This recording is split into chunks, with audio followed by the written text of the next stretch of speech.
Coach. We'll start with an opening statement, and then we will take questions. Coach?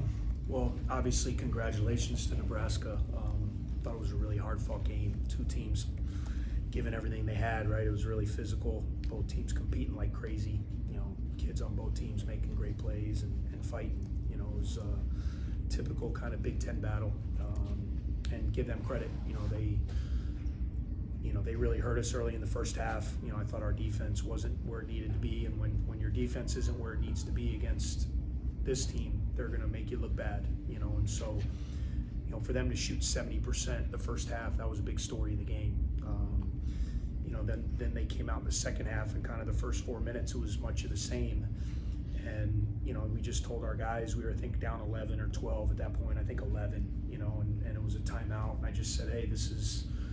You're on the road, and this is a point right now where you either decide we're going to fight back as a group and get ourselves back in this thing, or you're just going to let them run away from us. And I thought the rest of the game we played really well. I thought our defense got physical. We were able to generate some turnovers. We were able to take away their lead. They had, I think, 22 points in the paint in the first half. And then we were able, Alec was really hurting us. We were able then we made a little bit of a adjustment on the matchups, which I thought kind of helped out, slowing him down. And then all things being considered, to be down 1 with the under 4 timeout, I told our guys we're on the road in a tough environment against a really good team. We're down 1, it's right there for us. And, give them credit. And I thought we had some good looks. We had one of our best guys, Langborg's at the free throw line. He misses a free throw that would have tied it. We then got a really nice pull-up jumper, that's kind of his money shot. It just went in and out. Ty Berry had a 3 that was in and out. And that happens offensively. And we needed to get that one last stop, 52 seconds to go, and we cut it to 2. And, give them credit. We had a miscommunication. They cut so hard. You have to communicate so well when you play against Nebraska because of how hard they cut and how hard they move and how much they share the ball. And we had just a little bit of a communication area. There was a back screen on the back side, and it was supposed to be a switch. One guy switched, one didn't, and that's all Casey needs. And give him credit. He stepped up, and even if you have a mishap, you still got to step up and make a shot, and he did that, which gave him the 5-point lead. And obviously that was kind of game there. So Nebraska's a good team. A lot of respect for what they're doing.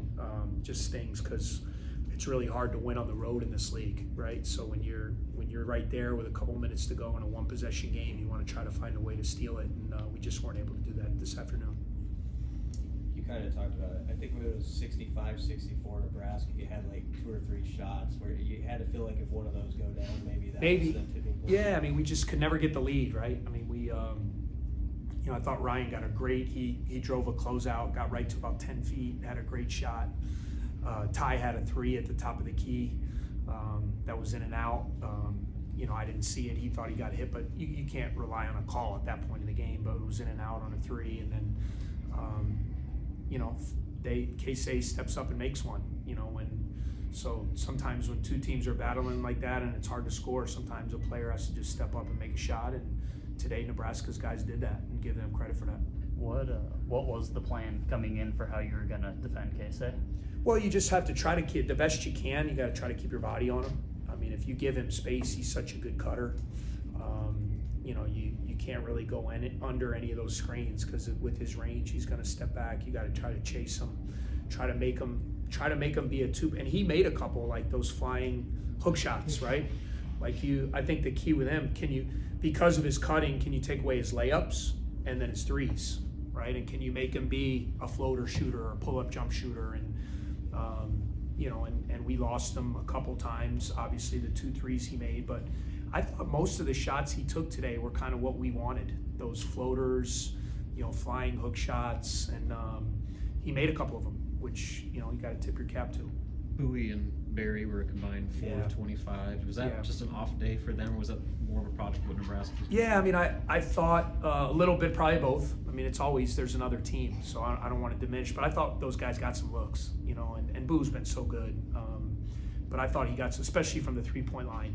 He's a really good. I thought he got some looks, and then some of his floaters, right, that are his. That's his patented shot. I thought he got to his floater. He had a couple that just kind of rimmed out on him. He just never could kind of see the ball go in the hole. But same thing with Ty. I thought he got some pretty good looks. But that's basketball, and certainly the defense has a lot to do with that as well. So give credit to their defense for doing a good job on those two guys. There's been a lot made about Nebraska's struggles on the road, but you've talked a lot about how difficult it is to win away from home in this conference. Yeah. From your evaluation, you know, is this Nebraska team better than maybe what they've shown in some of their road struggles? Yeah, I mean, I've always been a big fan of what Fred does. I think he's a terrific coach, and they're, you know, they've always been really hard to guard. But you watch them this year, and especially in this building, you know, there's a grit to them. There's an unselfishness. You can see it's a connected group. And when you get in these environments, it's a great home court. You know, great fan base. You know, they're cheering for their team, so you get that support, and you have a connected group that's playing with confidence. And you know, I think the two of us, I saw a stat the other day, which was crazy. Like, we're two of the winningest teams, you know, since like the last month of the season. If you look, I think it was Purdue, and I think it was then like us in Nebraska.